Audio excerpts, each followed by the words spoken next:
கர்த்தர் நல்லவர். இந்த காலை நேரத்தில் உங்களோடு கூட ஆண்டுடைய வார்த்தை பகிர்ந்து கொள்ளும்படி கர்த்தர் பாராட்டின கிருபைக்காய் கர்த்தருக்கு நன்றி செலுத்துகிறேன். வேதத்தில் நாம் பார்க்கிறோம், சங்கீதம் 23ஆம் சங்கீதம் 1ஆம் வசனம், கர்த்தரின் மேய்ப்பராக இருக்கிறார், நான் தாழ்ச்சி அடையேன் என்று தாவீது குறிப்பிடுகிறார். கர்த்தர் நமக்கு மேய்ப்பராக இருக்கும்போது நிச்சயமாகவே நாம் தாழ்ச்சி அடைவதில்லை. ஒரு மேய்ப்பன் எப்படிப்பட்டவனாக இருக்கிறான் என்று சொன்னால், ஒரு மேய்ப்பன் வழிநடத்துகிறவராக இருக்கிறார். அந்த மேய்ப்பன் ஆகாரம் கொடுக்கிறவராக இருக்கிறார். அந்த மேய்ப்பன் பாதுகாக்கிறவராக இருக்கிறார். ஒரு ஆடுகளை மேய்க்கிற ஒரு நபருக்கு தான் மேய்ப்பன் என்று சொல்லி நாம் சொல்லுவோம். ஆடுகளை மேய்க்கிறவங்க என்ன செய்கிறாங்க? அந்த ஆடுகளுக்கு தேவையான நேரத்துக்கு அதுக்கு ஆகாரம் கொடுக்குறாங்க, தண்ணீர் வைக்கிறாங்க. அதுக்கு ஆபத்துகள் வரும்போது அந்த மேய்ப்பர்கள் தங்களுடைய ஜீவனையும் பொருட்படுத்தாமல் அந்த ஆபத்திலிருந்து அந்த ஆடுகளை காப்பாற்றுகிறார்கள்.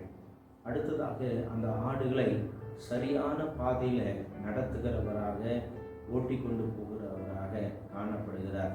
அதுக்கு நல்ல மேய்ச்சல் உள்ள இடத்துக்கு, நல்ல பசுமையான இடத்துக்கு, நல்ல ஆசீர்வாதமான இடத்துக்கு அந்த மேய்ப்பர்கள் ஆடுகளை ஓட்டி கொண்டு போகிறார்கள். அப்போ மேய்ப்பன் போஷிக்கிறவராக இருக்கிறார், பாதுகாக்கிறவராக இருக்கிறார், வழி நடத்துகிறவராக இருக்கிறார்.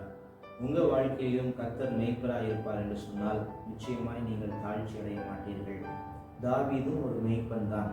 தாவீதுக்கு கீழே சில ஆடுகள் அவனுடைய தகப்பனார் கொடுத்திருந்தாங்க.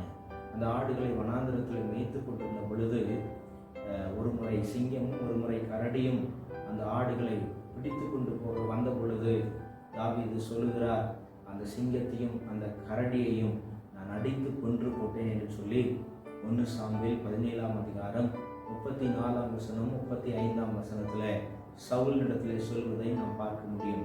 அப்போ தாவீதுக்கு தெரியும், எனக்கு கீழ் இருக்கிற ஆடுகளை நான் பாதுகாப்பதற்காக என்னுடைய ஜீவனையும் பொருட்படுத்தாமல் அந்த ஆடுகளை பாதுகாப்பதற்காக சிங்கத்தோடு கரடியோடு போராடினேன்.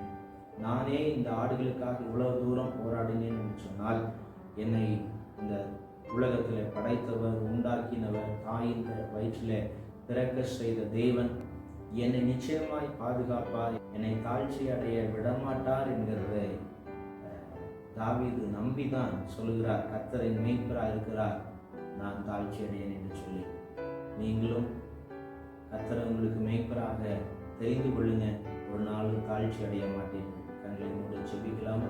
எங்களை அளவுக்கு அதிகமாக நேசிக்கிற எங்கள் பரலோகத்தின் பிதாவே, இந்த காலை நேரத்துக்காக நன்றியோடு துதிக்கிறோம். கர்த்தரின் மேய்ப்பராக இருக்கிறார், நான் தாழ்ச்சி அடையேன் என்ற வார்த்தையின்படி அன்று தகப்பனே எமக்கு ஸ்தோத்திரம். பிள்ளைகளுக்கு நல்ல மேய்ப்பராக இருந்து அவர்களை போஷித்து, அவர்களை பாதுகாத்து, அவர்களை சரியான வழியில் வழிநடத்தி காத்துக்கொள்ளும்படியாக ஜெபிக்கிறோம். எல்லா துதியும் தினம் ஒருவருக்கு செலுத்துகிறோம். என் நாமம் மாத்திரம் மகிமைப்படுவதாக இயேசு கிறிஸ்துவின் நாமத்தில் ஜெபிக்கிறேன். என் ஜீவனுள்ள நல்ல பிதாவே.